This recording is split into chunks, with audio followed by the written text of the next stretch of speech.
Joseph Kabila va parler. Il va parler quand bientôt. Il a parlé et ça gênait, mais nous sommes dans la joie car aujourd'hui, si vous prenez les protocoles d'accord qui venaient d'être signés entre le gouvernement congolais et les rebelles AFC M23, vous allez vous rendre compte qu'ils se sont fondés sur les 12 principes proposés par Joseph Kabila, sénateur. Les 12 points pour ressortir de la crise. Pour sortir de la crise, lesquels des points ont été développés par le sénateur Joseph Kabila. Donc, le sénateur Ravi, il vit, il est vivant, et les Congolais n'attendent que lui. J'étais en train de dire, nous sommes dans l'union sacrée, mais dans cette union sacrée, il y a certains individus aussi qui n'œuvrent pas selon la vision du chef de l'État. C'est comme ça mais c'est là, il faut les sanctionner. Qu'attendez-vous pour les faire? Effectivement, c'est comme ça que j'ai toujours dit. Nous avons une opposition, mais le vrai opposant de Tshisekedi, ce n'est pas Kabila, Katumbi, ce n'est pas moi, Fayoulou et les autres, non. Les vrais opposants de Tshisekedi, ce sont les personnes en qui lui a placé sa confiance pour qu'il fasse bien les choses, mais qui, eux, en retour, ne font pas tellement ce que le président et même ce que le peuple est en train d'attendre. C'est comme ça que j'ai dit, nous sommes dans la vision du chef de l'État, mais il y a certains individus qu'il faudrait extirper ou remettre carrément à l'ordre pour que cette vision soit concrétisée et que l'impact positif puisse être constaté dans la population. Confort, classe, luxe, à la fois moderne et vintage. Un mix de sensations qui vous offre des expériences personnalisées, uniques et inoubliables. Désirez-vous entrer dans une autre galaxie? Alors bienvenue à Joua Palace.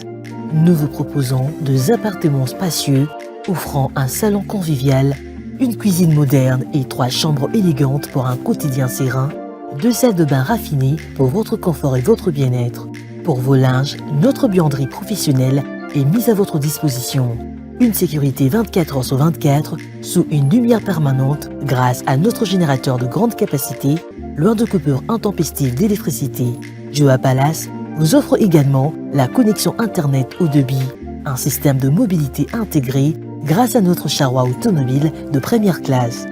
Où croyez-vous être? Vous êtes à Kinshasa et nous sommes Joua Palace, situé au numéro 7 avenue Kassai, quartier GB, commune de Ngaliema, à 3 minutes de boulevard du 30 juin, près de Mino Congo. Voulez-vous faire l'expérience? Contactez-nous au +243 81 60 33 128. N'attendez plus, faites de Joua Palace votre nouveau chez vous.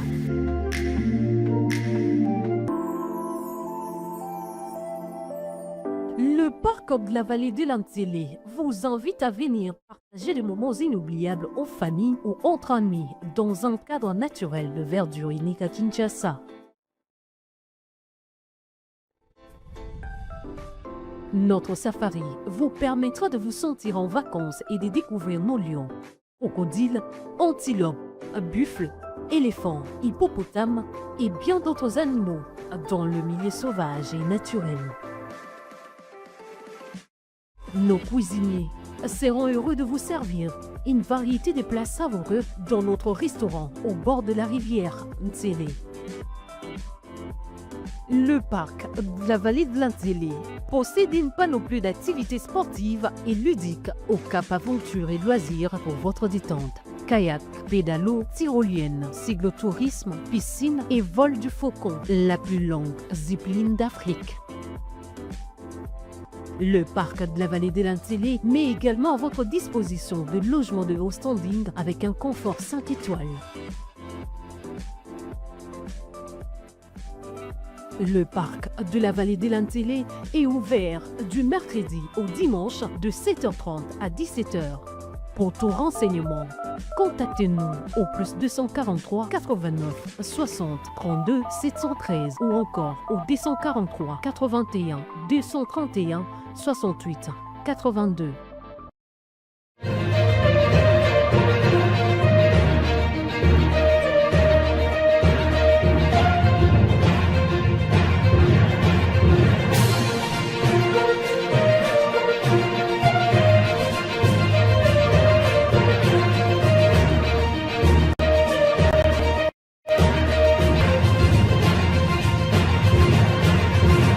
Bienvenue dans Lune Rouge sur Politikon TV, la force du détail. Merci de votre confiance.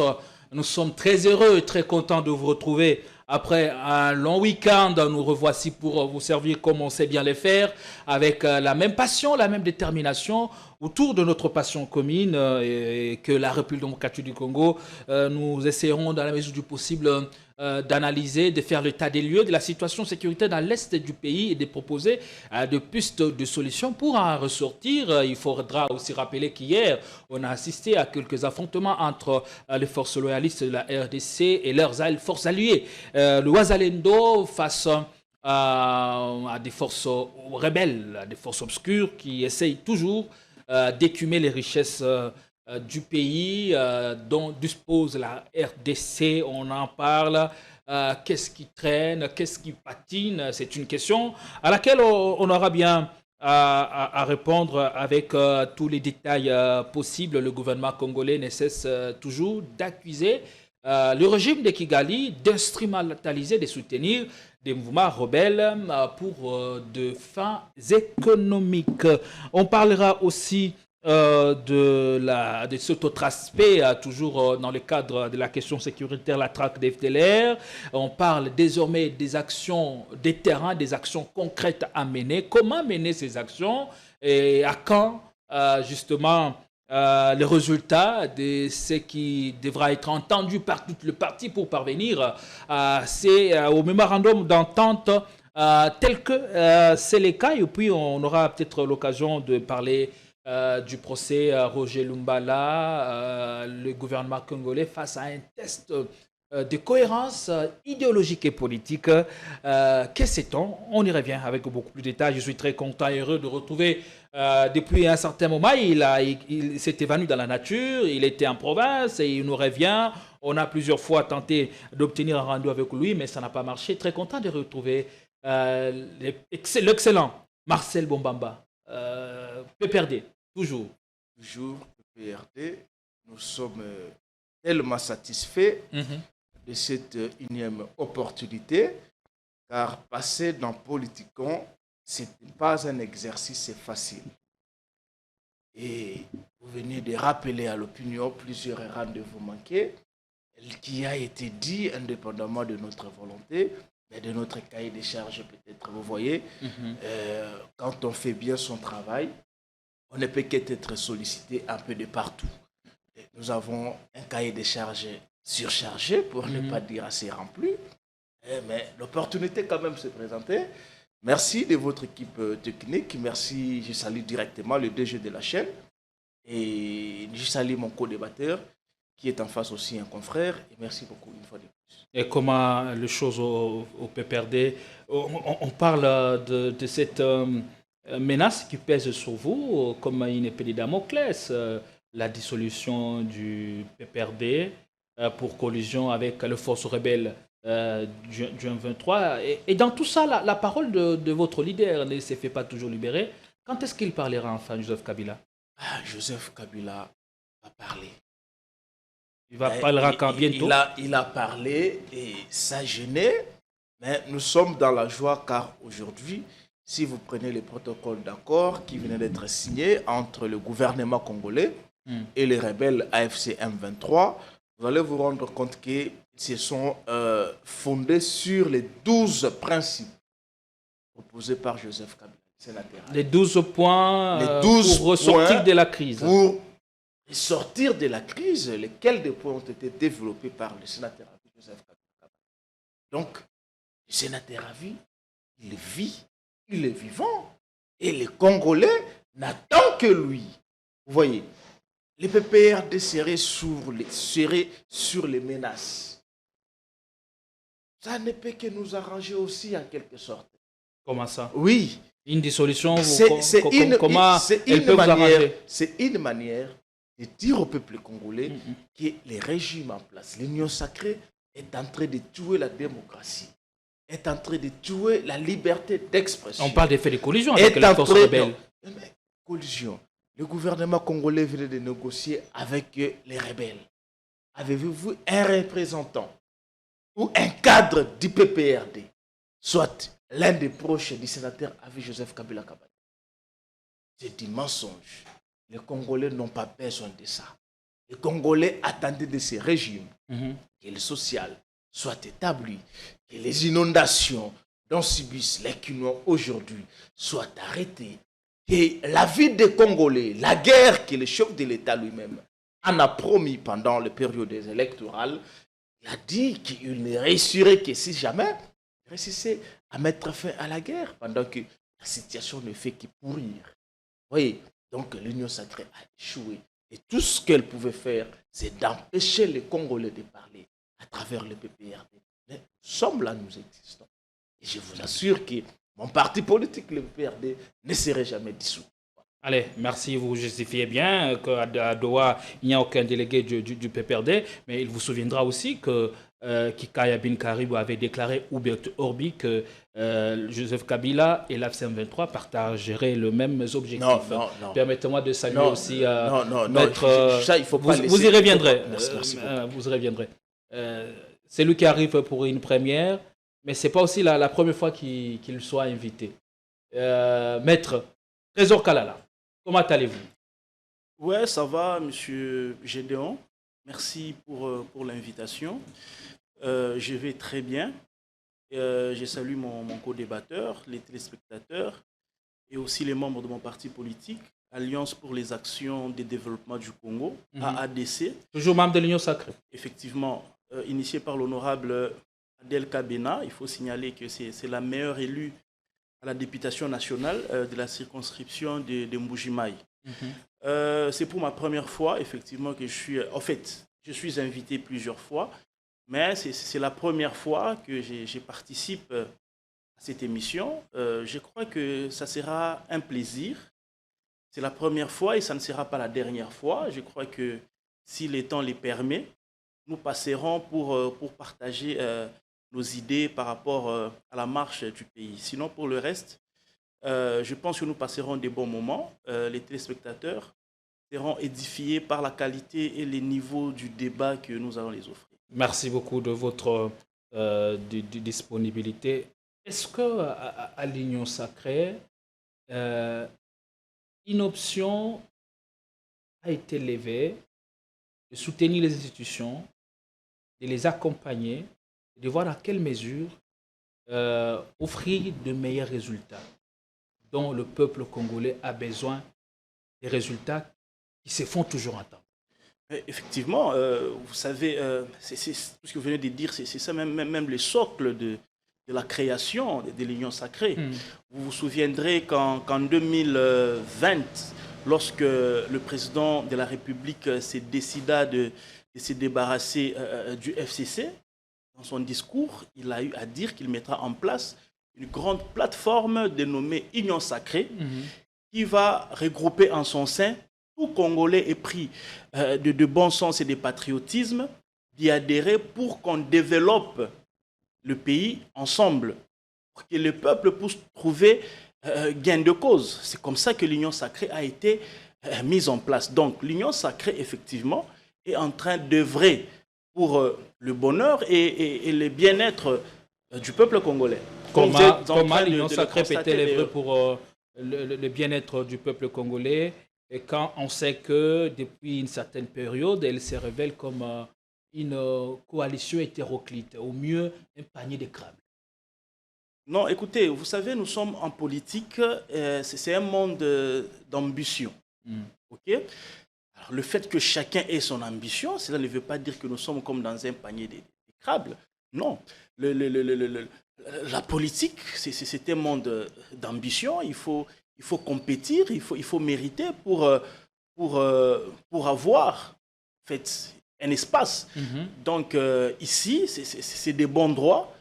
Nous sommes en politique, le combat politique a ses règles, a ses méandres. Donc il ne faudrait pas croire que les gens sont en train de se mettre de croc en jambe. Je crois que c'est des bonnes guerres.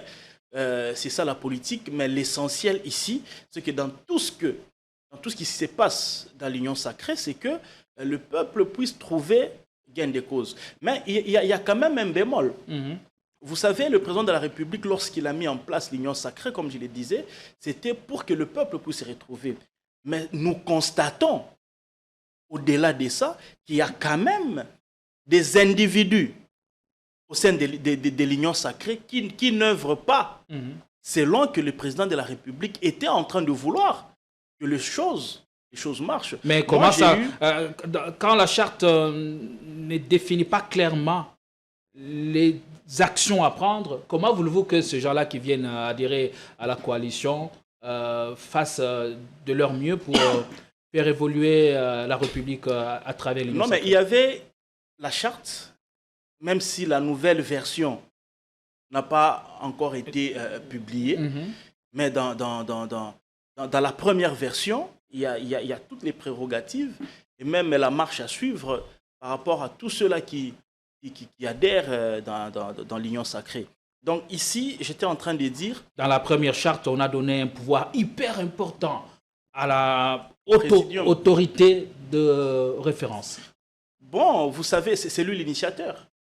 C'est lui l'initiateur, c'est lui qui a conçu et il a fait adhérer les autres à sa pensée. Donc, c'est normal, c'est lui l'initiateur. Quand bien même, il demeure président de la République, mais c'est lui l'initiateur, c'est lui la haute autorité des références. Donc, les grandes décisions, vous comprenez que pour que ça soit effectif, il faudrait qu'il puisse donner un aval ou son expertise ou son avis par rapport à tout ce qui peut se passer, parce que c'est lui l'initiateur, c'est lui le visionnaire de l'Union sacrée. J'étais en train de dire, nous sommes dans l'Union sacrée, mais dans cette Union sacrée, il y a certains individus aussi qui n'œuvrent pas selon la vision du chef de l'État. C'est comme ça. Mais c'est là, il faut les sanctionner. Qu'attendez-vous pour le faire? Effectivement, c'est comme ça que j'ai toujours dit.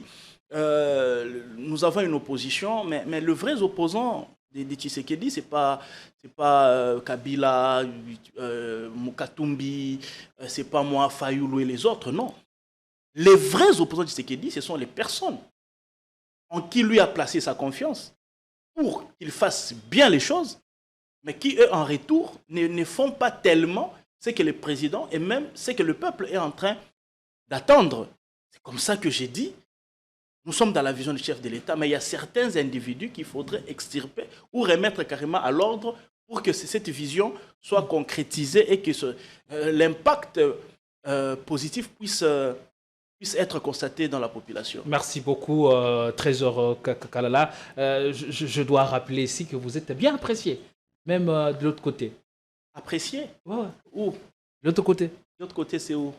Faites-nous comprendre. Je parle de vos, je dirais, vos compères, okay. Vos pères de l'opposition.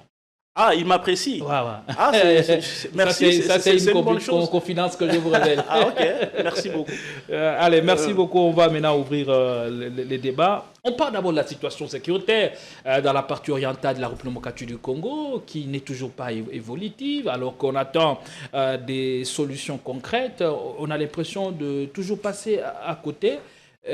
Question directe et première question à Marcel Bombamba. Mais qu'est-ce qui freine cet élan de paix que nous voulons en ce moment surtout?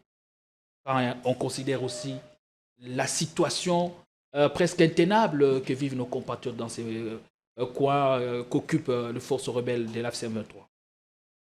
Merci beaucoup, cher ami Gédéon. Vous savez,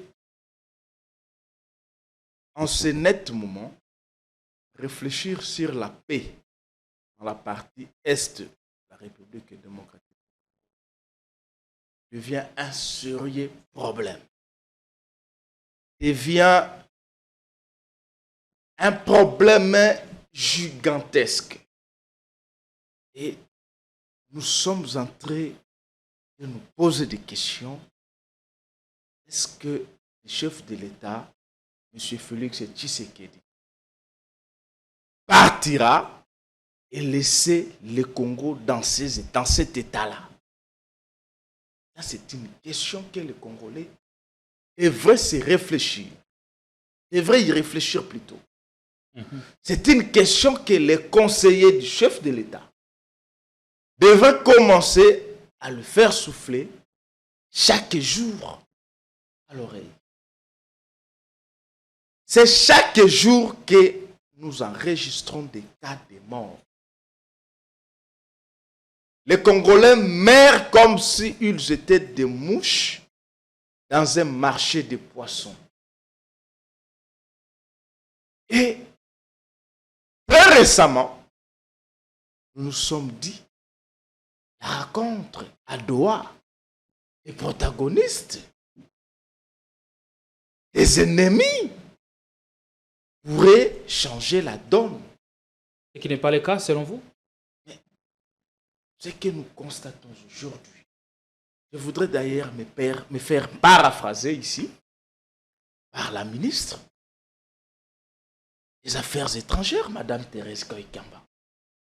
Je l'ai suivi. J'ai suivi Patrick Mouyaya, qui est en charge de la communication et des médias. Mais vous allez vous rendre compte que le narratif commence à changer. Le ton devient beaucoup plus pleurnichant. Le gouvernement se plaint aujourd'hui. Le gouvernement se rend compte qu'il n'est plus en mesure d'apporter des solutions.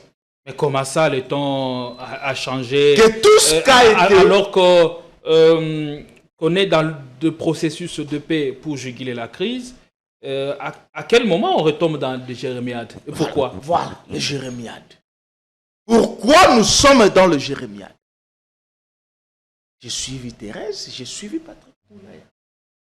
Ils continuent à se plaindre que non, voilà, Kagame et le Rwanda ne sont pas prêts à nous offrir la paix.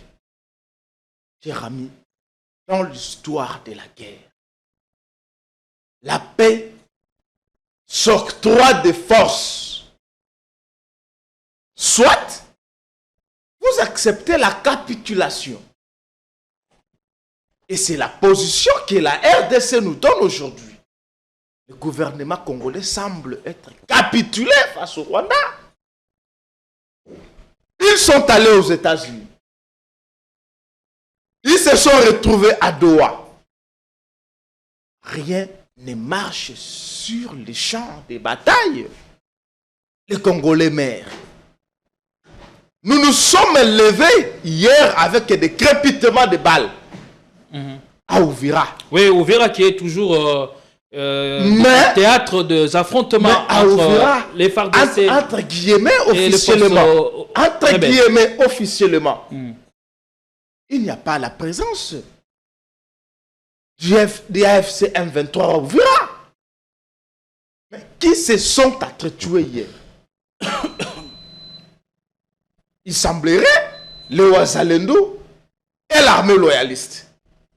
Mais qui entretient le Ouazalendo? Mais le Ouazalendo de l'autre côté, sont des forces alliées. De l'autre côté, on va vous dire, ce n'est plus le Ouazalendo. Donc, l'insécurité aujourd'hui, ce n'est pas seulement dans le site géré par les rebelles, mais c'est sur l'ensemble du pays. Même là où nous avons notre propre armée, notre propre police, accompagnée de leurs alliés qui sont Ouazalendo, il y a l'insécurité. Vous arrivez ici à Maïndombe ici. Hier, la ville, le territoire de Kwamutu a été occupé. Les Mobondo.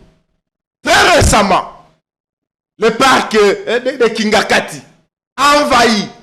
Finalement, on se pose des questions. Est-ce que M. Tshisekedi serait-il à mesure de ramener la paix dans la République démocratique du Congo? C'est comme ça que Joseph Kabila va évoquer dans ses 12 points pour la sortie de la crise un dialogue sincère. Je sais que c'est l'un des points qui ferait objet de ces débats et cet entretien d'ailleurs. Chers amis, la question de la paix aujourd'hui devrait préoccuper l'Union sacrée. Si l'Union sacrée ne se voit pas préoccupée de cette situation, alors ça devient très dangereux. C'est trahir la nation. C'est trahir son peuple. C'est trahir le peuple congolais. Le chef de l'État Félix, il a promis aux Congolais, si et seulement si le Rwanda s'entêtait, je réunirai les chambres et je solliciterai une guerre. Pourquoi ça traîne? Pourquoi ça traîne-t-il? C'est comme ça nous vous disons que l'union sacrée n'a pas été préparée pour diriger, n'a pas été préparée pour ramener la paix. Tu sais qu'il ne devrait pas oublier qu'il a hérité ces pays entre les mains du chef de l'État honoraire, M. Joseph Kabila Kabange, en bonne et due forme, par le mécanisme électoral d'ailleurs. Il y avait de la paix, du nord au sud, à l'est, à l'ouest. Mais pourquoi aujourd'hui, cela devient trilingue-casse-tête? Allez, merci. Pourquoi aujourd'hui cela devient-il compliqué? Vous répondez à la question, Trésor Kalala. Quelle est la politique du gouvernement congolais en matière de sécurité et surtout de pacification de régions qui sont passées sous contrôle de l'AFC/M23 depuis janvier 2025? Merci beaucoup pour la question.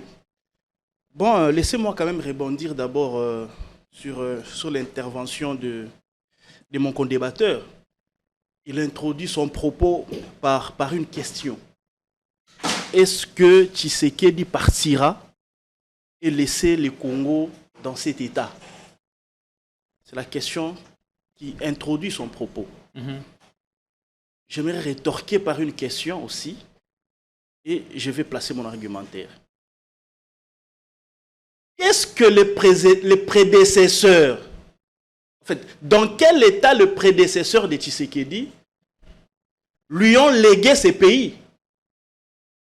Dans quel état les prédécesseurs de Tshisekedi lui ont légué ces pays? Lorsque Mobutu quitte le pouvoir, il les laisse quelle situation? Nous sommes au niveau sécuritaire. Il laisse quelle situation de sécurité dans notre pays? Lorsque Mouzé Kabila part, il laisse quelle situation sécuritaire dans ces pays? Lorsque Joseph Kabila part, il laisse quelle situation sécuritaire dans ces pays? Voilà les questions auxquelles il faut répondre. Et d'ajouter à cette question-là, si vous vous posez la question de savoir dans quel état Tshisekedi laissera ces pays, eh bien, rassurez-vous que Tshisekedi laissera ces pays dans un état de paix. Qu'est-ce que vous rassure autant? Parce que c'est la mission qui lui a été confiée et il est sur la voie de réaliser cette mission-là. Donc, Tshisekedi laissera le pays en paix. Et je vais vous choquer. Je vais vous choquer. Parce que nous connaissons le velléité de ceux qui sont en face. Nous sommes en face des gens qui ne veulent pas du changement de la situation pour continuer à faire du chantage auprès du chef de l'État. À la place de vous victimiser, personne ne se vous ferez mieux de mener des actions concrètes pour récupérer des localités et territoires qui échappent à Kinshasa. Je suis en train d'avancer. Ici, il faut retenir que Tshisekedi va apporter la paix. Combien même aujourd'hui, son prédécesseur direct, Joseph Kabila, a plongé aujourd'hui dans la rébellion. Aujourd'hui, il ne fait ombre d'aucun doute que Kabila combat aujourd'hui l'action gouvernementale. J'en avais pour preuve ses propres propos. Il vous dit en Afrique du Sud que les M23 ne sont pas un groupe anarchique. Anarchiste. C'est un groupe qui répond à l'aspiration du peuple congolais. Ça, c'est un ancien président qui parle.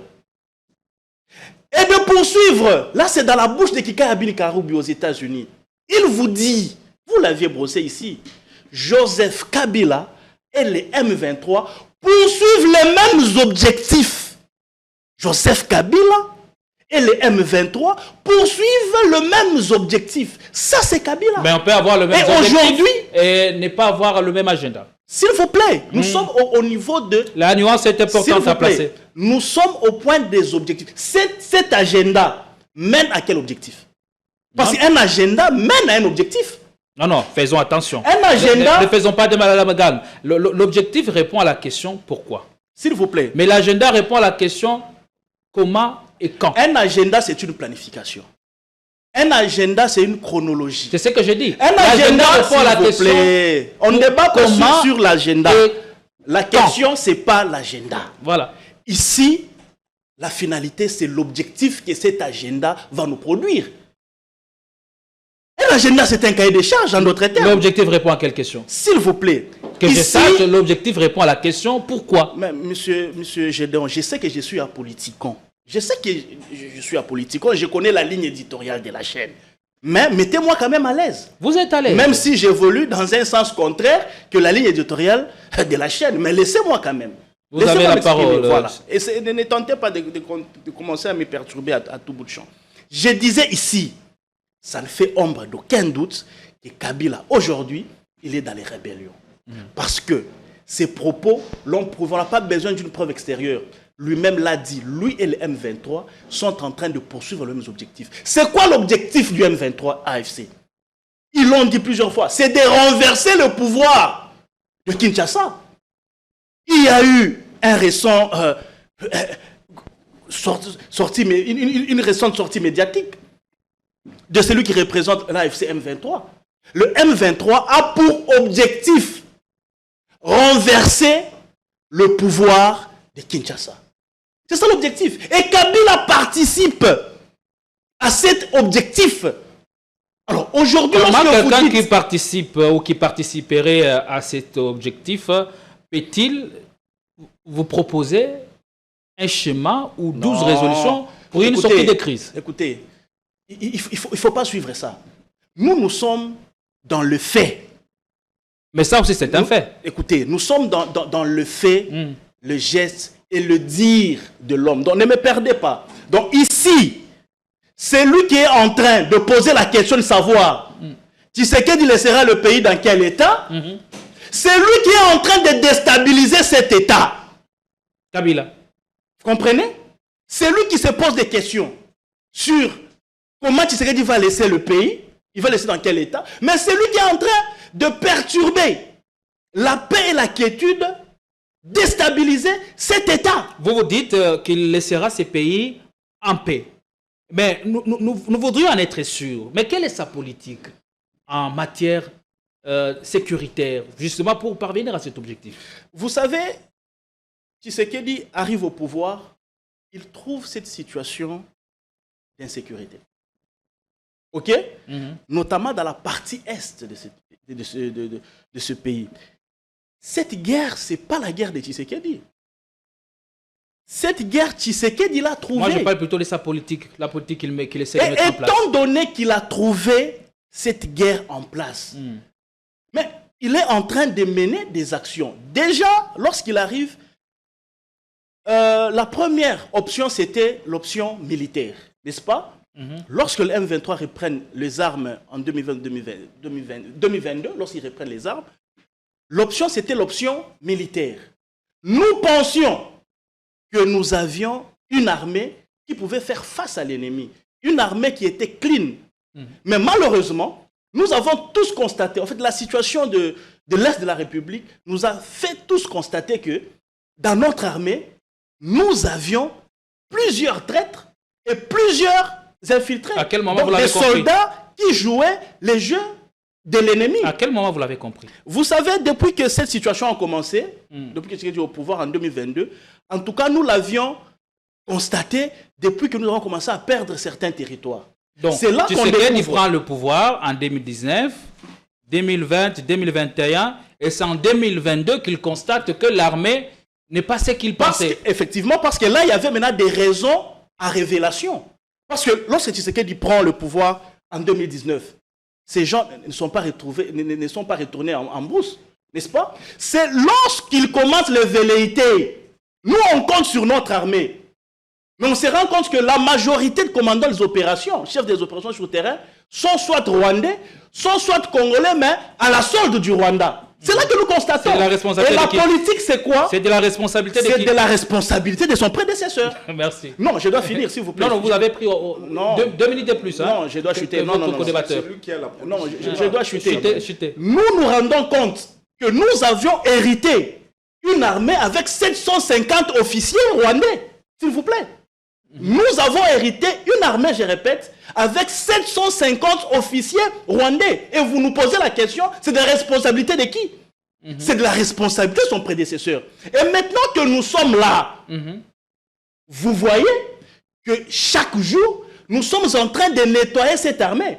Et ce n'est pas par un claque de doigts. Ce n'est pas un travail d'une année ou de 2 ans. Ça prendra du temps. Merci. Suffisamment du temps parce que cette armée a été infiltrée durant plus de 20 ans. Comprenez? Il y a des officiers qui ont été au Congo lieutenant. Et quand Kabila quitte le pouvoir, il est général. Merci. Mais il est de la nationalité de celui qui nous agresse. C'est comme ça que nous disons aujourd'hui, nous avions commencé d'abord par l'option militaire. Vu que l'option militaire est en train de boitiller, suite aux raisons que je viens d'évoquer, nous sommes maintenant sur le front diplomatique. Merci. On va y revenir. On prendra l'autre front diplomatique et les résultats que cela essaie de donner justement. Marcel Bombamba, vous qui êtes du PPRD, permettez-nous de faire quand même ce procès à l'ancien chef de l'État, Joseph Kabila, qui est accusé de tout le monde, accusé d'avoir laissé ces pays dans un état puté, dont son prédécesseur, son successeur a hérité, Félix Tshisekedi Tshilombo. On parle de l'armée qui est infiltrée, on parle de toutes ces conditions presque des chaos que l'ancien régime a essayé d'organiser, de mettre en place pour qu'après, qu'ils voient par quelle alchimie ou schéma revenir aux affaires. Quel est votre avis? D'abord, cher ami Gédéon, j'invite ce présent plateau à l'intelligence. Ce n'est pas parce qu'on est membre de l'Union sacrée qu'on est censé forcément vendre son intelligence. Je suis en face d'un confrère avocat. J'espère qu'il n'y a pas quelqu'un qui a vendu son intelligence sur ce plateau. Lorsque, on vous a appelé tout ceci par rapport à votre clairvoyance et vista. Lorsque mon ami parle d'abord que M. Félix Tshisekedi a trouvé ces pays sous une guerre, soit vous ne connaissez pas l'histoire, soit vous ne lisez pas. Et aucun Congolais ne vous accordera de l'opportunité pour vous écouter. Nous ne venons pas à la télé, cher ami, pour manifester de quoi sommes-nous. Nous pensons humblement que nous venons pour vendre à moitié nos capacités intellectuelles. Il s'est passé élection dans cette république. Et c'est à travers ces élections que M. Tshisekedi est devenu chef de l'État. Vous cherchez à savoir par moment de quelle manière les prédécesseurs de M. Tshisekedi l'ont légué les pouvoirs. Je vous apprends déjà que Mobutu n'a jamais légué les pouvoirs au musée Laurent Désiré Kabila.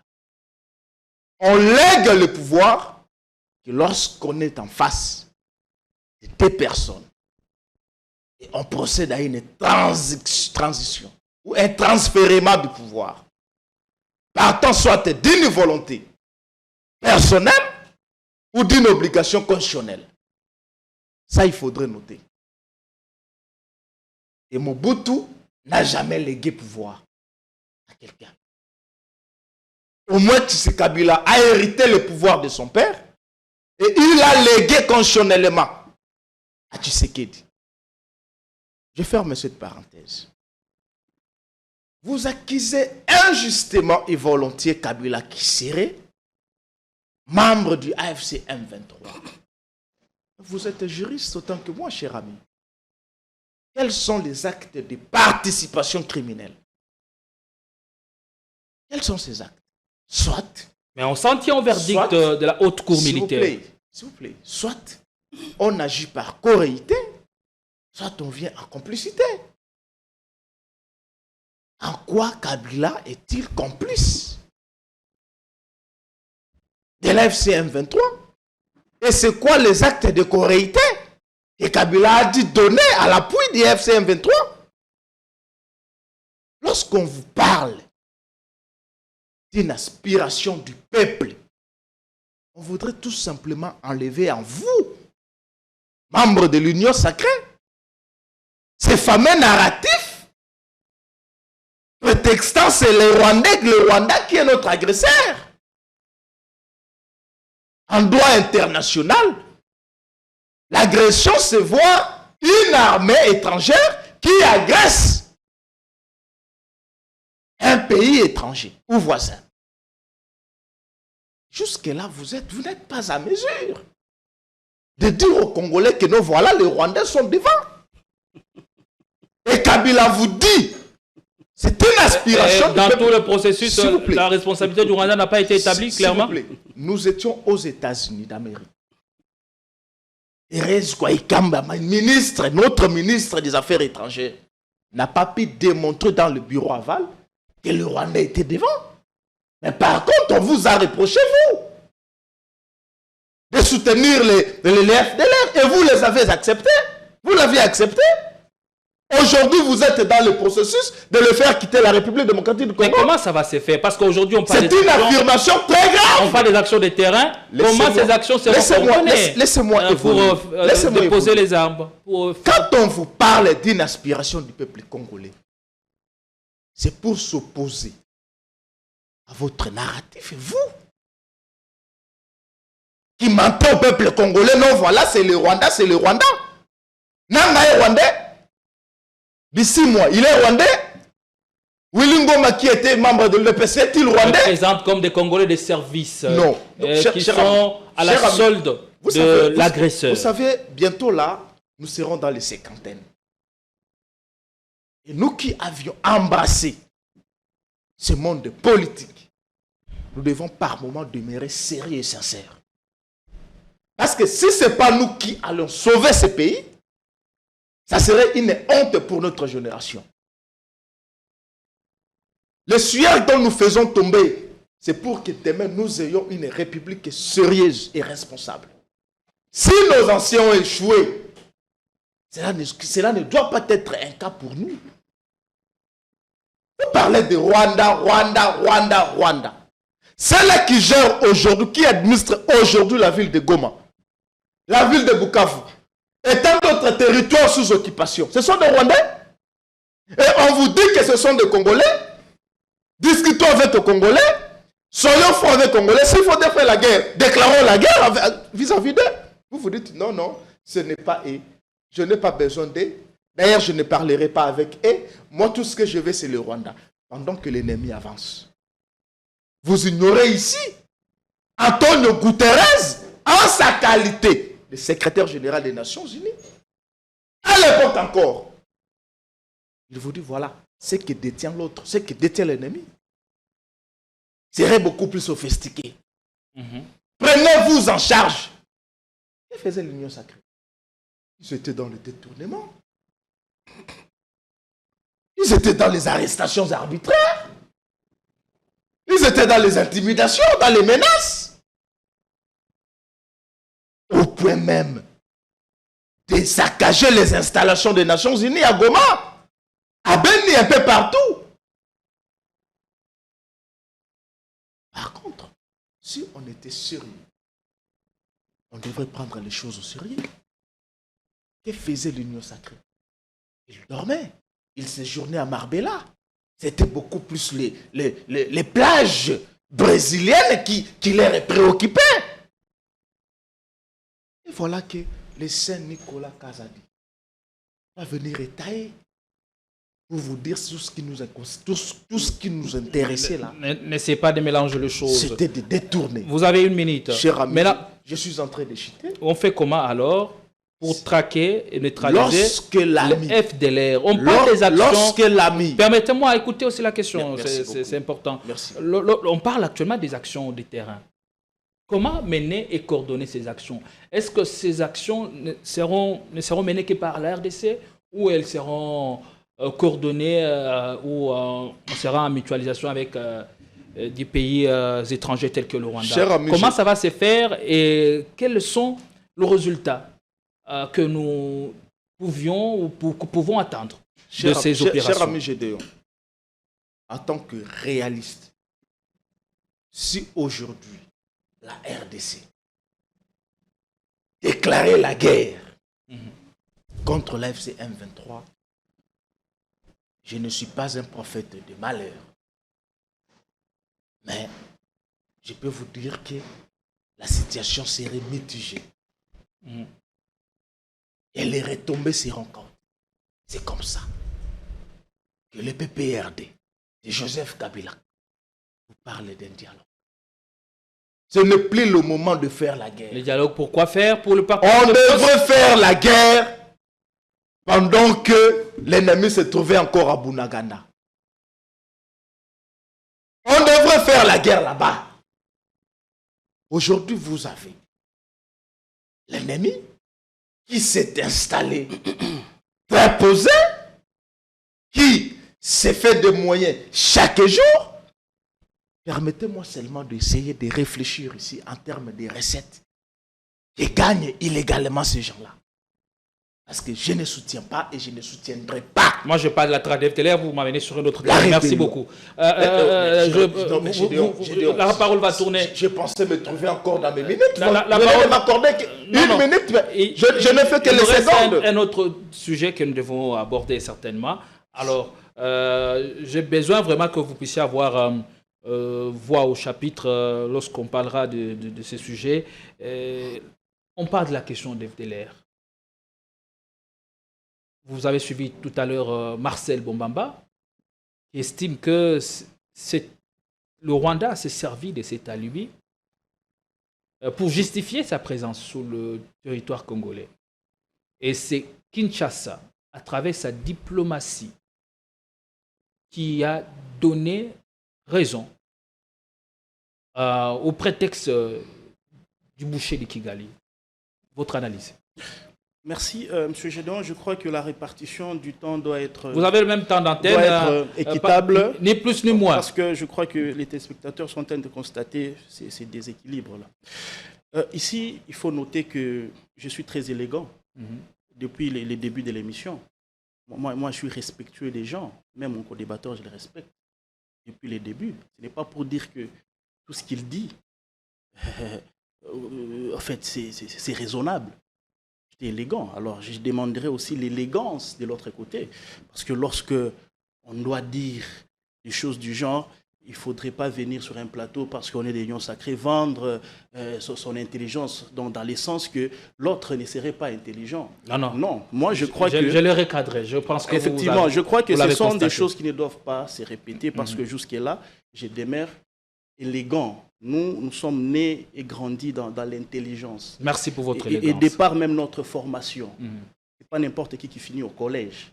Il faut les sentir même dans mon expression. Donc, il y a une différence. Donc, il faudrait être élégant. Il ne faudrait plus que ça se répète.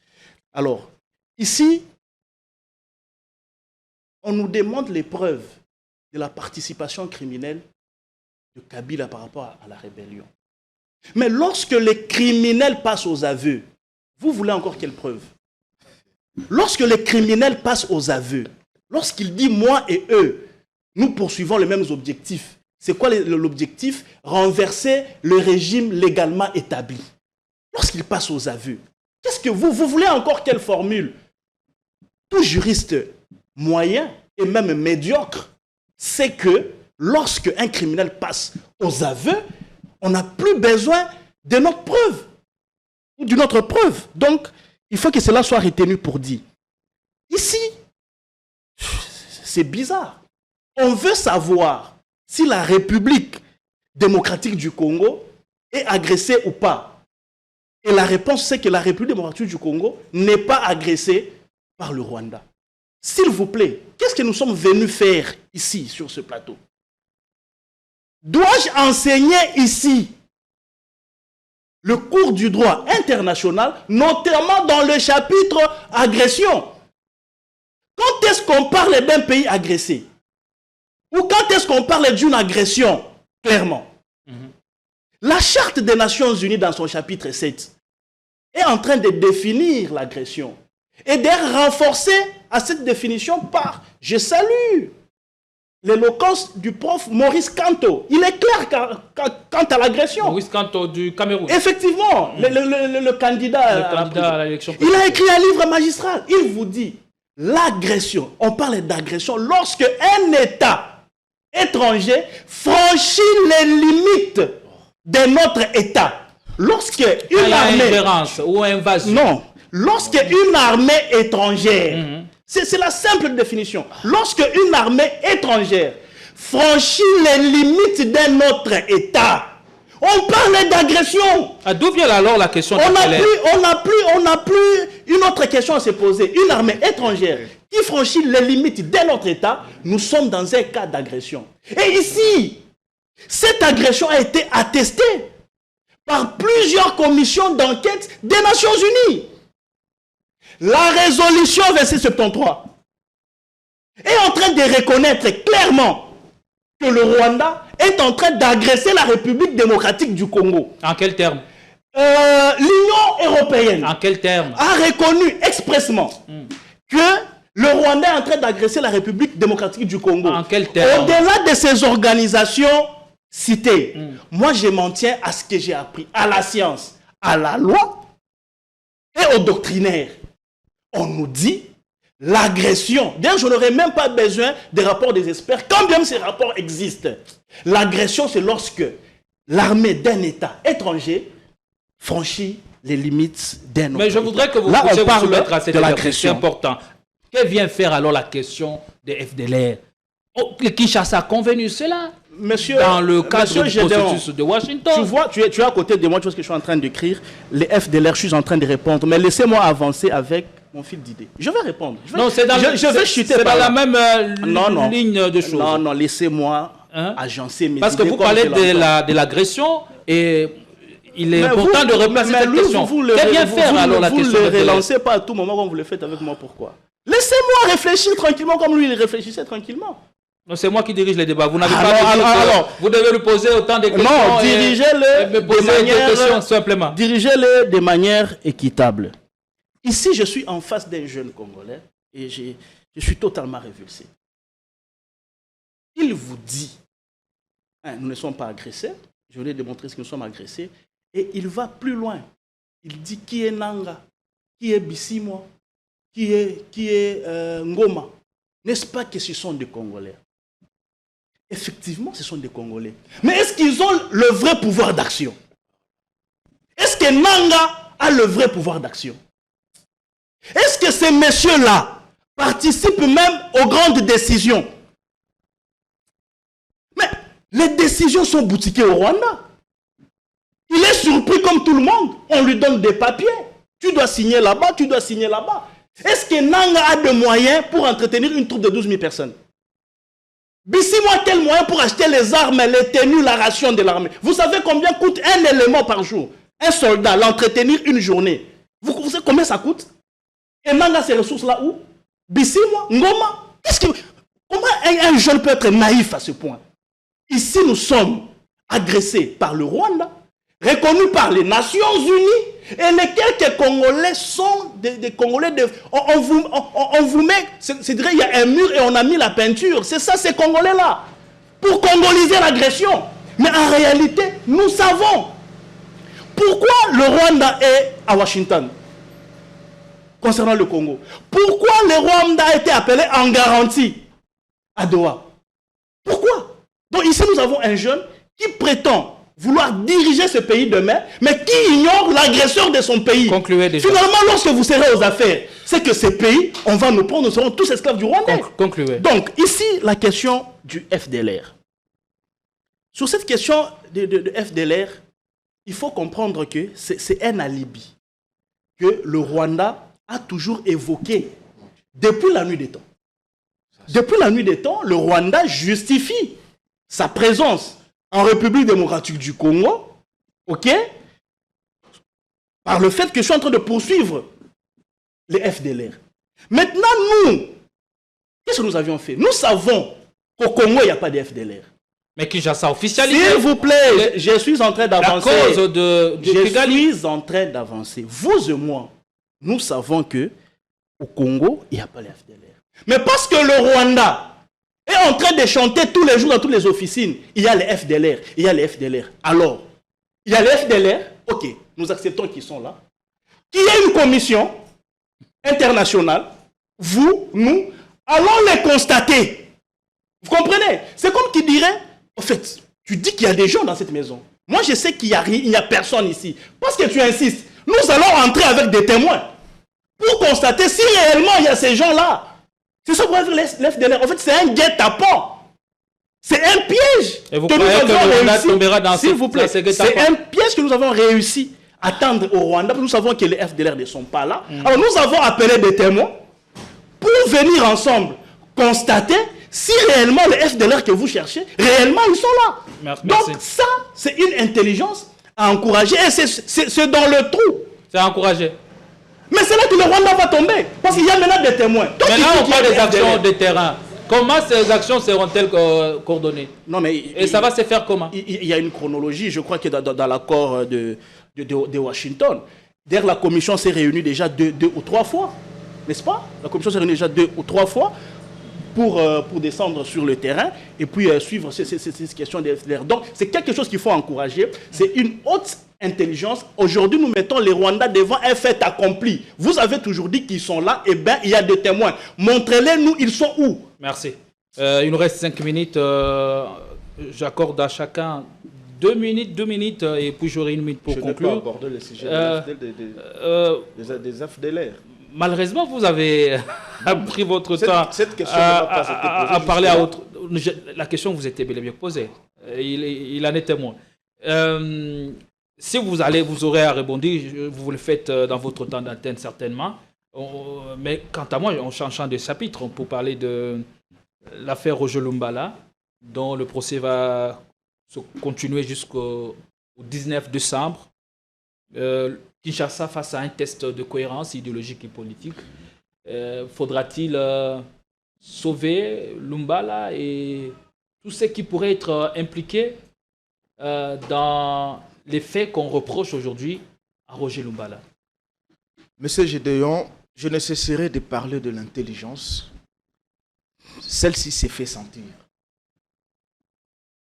La française n'est qu'une langue, comme l'Ingala, comme l'anglais, comme le Tchoulouba, comme le Lingala. Mais l'intelligence est une vertu qui s'impose même.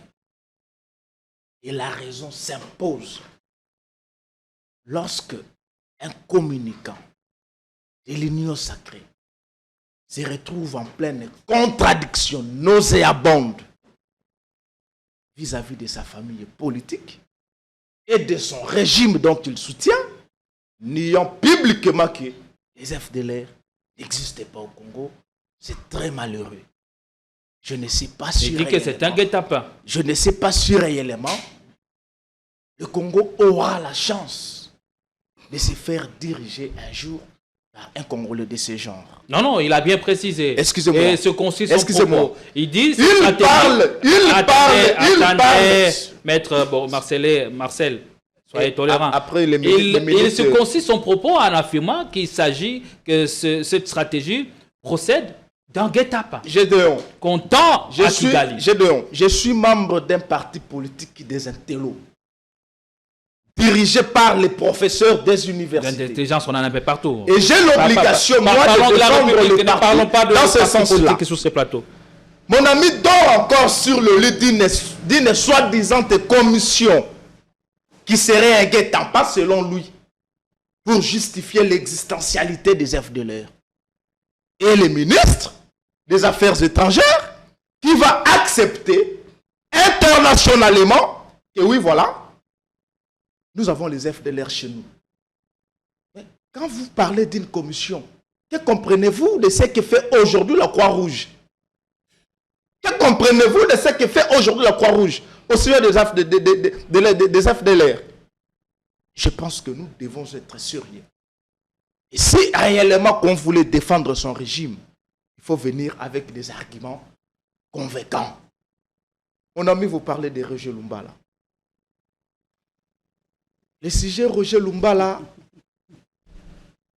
je pourrais peut-être émettre un avis à la différence de ce qui vient d'être donné par le professeur Tchibango Kalala. Lorsqu'il prend le risque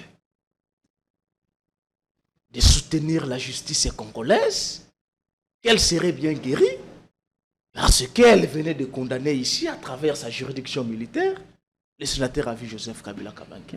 Voilà une hérésie. Voilà une hérésie.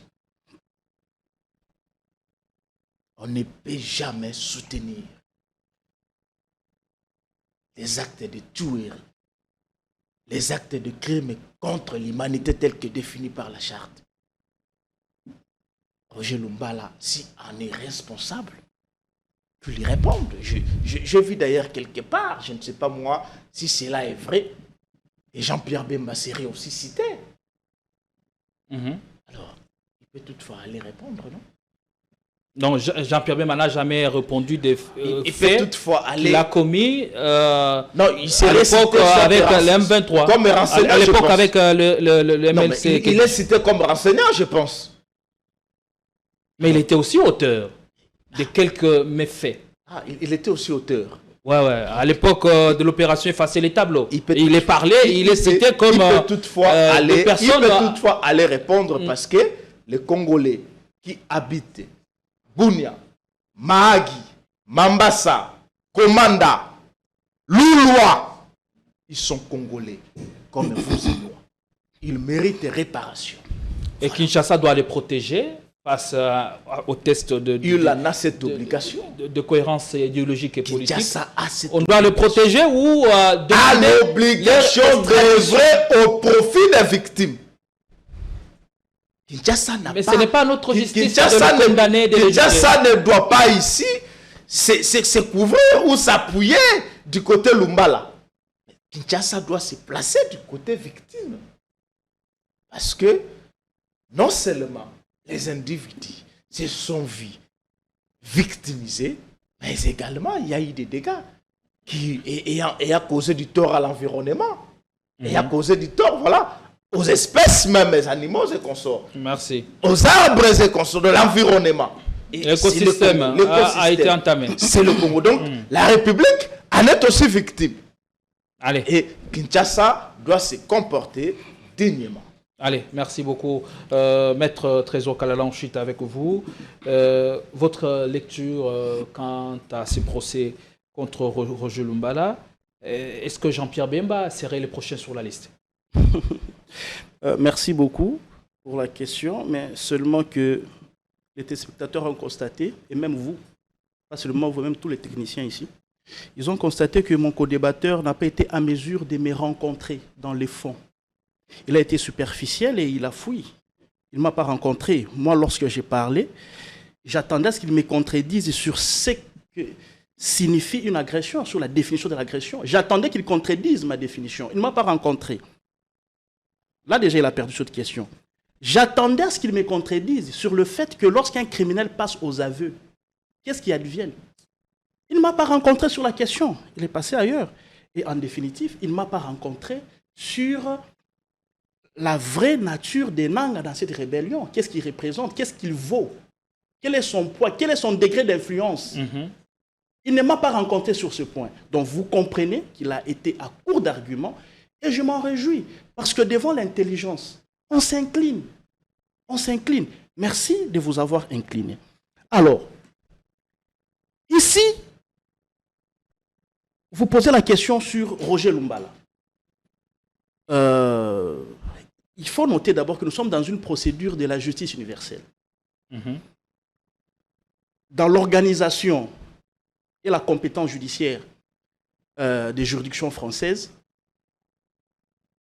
il est noté que lorsque un citoyen a commis des crimes de guerre, des génocides, des crimes contre l'humanité, quel que soit l'endroit où ces crimes ont été commis, mais lorsque cet individu se retrouve en France, la cour d'assises française est compétente à poursuivre l'individu. C'est le cas dans lequel nous nous retrouvons aujourd'hui avec Roger Lumbala. Alors, aujourd'hui, il y a Jean-Pierre Bemba qui est cité comme témoin, pas interpellé, pas inculpé, même pas invité, mais il est cité. Mais qu'en est-il alors de fait dont il a été auteur à l'époque de 2022-2023, la même période pendant laquelle Roger Lumbala a opéré? Ici, c'est Lumbala qui est poursuivi.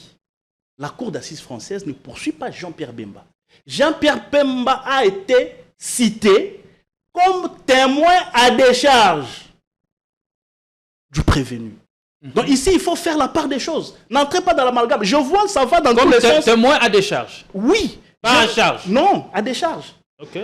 Je vois dans les réseaux sociaux, les gens écrivent des inepties. Ils vous disent, Tshisekedi doit livrer Jean-Pierre Bemba. Je viens d'écouter ça même sur ces plateaux. Non, nous sommes en train de vouloir que les gynécologues soient reconnus et par conséquent, Jean-Pierre Bemba doit les répondre. Comme s'il a reçu une invitation de la cour d'assises française. Jean-Pierre Bemba a été cité par l'accusé comme témoin. Il peut ou ne pas aller témoigner. On ne peut pas contraindre un témoin. C'est élémentaire. Alors quand je vois les gens dans les réseaux sociaux, Ça c'est grave. c'est pavané. Qu'un témoin il peut ou ne pas. S'il vous plaît, lorsque je suis cité comme témoin, Vous pouvez ou je peux m'abstenir mon droit Et de c'est témoin. quoi la notion d'un témoin récalcitrant? C'est devenu quoi? Oh là là. On avait bien commencé. Oh là là. Monsieur Gédéon, ici, nous sommes suivis par les étudiants, nous sommes suivis par les élèves qui aspirent à faire le droit ou la science politique. Je ne témoigne pas par contrainte. C'est mon droit de témoigner ou pas. Et si Je ne témoigne pas c'était par une contrainte. stratégie pour avoir Alors, Jean-Pierre Bemba, parce qu'on sait, avant de se faire cravater par la justice française, Roger Lumbala n'avait pas fait objet d'une quelconque poursuite judiciaire, bien avant. Il s'est retrouvé sur le territoire français et c'est à ce moment-là que mais c'est des ça, poursuites ont c'est ce que j'ai dit parce déclenchées. que Mais si c'est la même stratégie, Quelle stratégie qui visait aussi Jean-Pierre Non, Bemba. moi je ne suis pas dans des supputations. Là, nous sommes en train de spéculer. Je suis dans le réel, dans ce que nous vivons. Bref, Lumbala a cité, ce n'est pas la cour française, c'est Lumbala qui cite Jean-Pierre Bemba comme témoin à décharge. Et ici, la responsabilité de l'État n'est pas engagée. Moins encore du président de la République. Et ici, Jean-Pierre Bemba ne peut même pas être contraint à aller témoigner. Il peut ou n'est pas. On ne peut pas me contraindre à témoigner. Donc là, c'est ce qui doit être retenu. Enlever les chefs de l'État dans ça, enlever la République dans ça. Mais pour finir définitivement, Très rapidement. je réitère, nous avions été dirigés par un individu durant 18 ans, dont ce pays lui a tout donné. Ce pays lui a donné la nationalité. Je parle de Kabila. Lui a donné la nationalité. Lui a donné le nom. Ce pays lui a donné la femme. Ce pays lui a donné les enfants. Ce pays lui a donné la santé, la richesse, la gloire, les cheveux, même la barbe. Ce pays lui a tout donné. Nous l'avions vu venir. Mais curieusement, cet homme-là dont le pays a tout donné, aujourd'hui, il se retourne contre ce même pays pour plonger dans la rébellion afin de lui faire du mal. Merci beaucoup. Et ce genre d'individus, ils méritent ce qui leur arrive. Ça veut dire la condamnation à la peine de mort. Ça a été légitime et le Congolais doit savoir que le droit a été dit. Et ce genre d'individus, nous ne les voulons plus dans cette République qui doit être en fait dirigée décemment pour une bonne perspective dans l'avenir. Allez, ceux qui nous dirigent aujourd'hui doivent nous servir aussi d'exemple en sanctionnant ceux qui détournent, ceux qui sont à la base de la déliquescence dans laquelle l'État congolais s'est trouvé être englué. Des morts par-ci par-là, l'état de nos routes qui laisse à désirer, une diplomatie qui peine à dessiner le bout du champ. Eh bien, ce sont des interrogations qui méritent d'être sérieusement étudiées pour que le pays puisse sortir de l'auberge et enfin retrouver ses destins de grandeur, puisque ça ne servira à rien de condamner les uns et protéger les autres, alors que tous nous faisons partie de ce patrimoine commun qu'est la République du Congo. Merci à vous, Marcel Bombamba, d'être passé. C'est un réel plaisir. Nous pensons vous retrouver dans une autre émission beaucoup plus élaborée pour parler Congo. Merci aussi à vous, Maître Trésor Kalala. C'est une première. Nous pensons en tout cas vous revenir très vite pour une nouvelle invitation réfléchir davantage et approfondir des discussions. Oui, ici nous voulons des échanges discursifs et des discussions discursives pour éclairer la lanterne de Congolais. Merci et je vous retrouve à tout à l'heure avec un autre casting sur votre chaîne Politicon TV, la force du détail. À tout à l'heure, mesdames. À tout à l'heure, messieurs. Inch'Allah.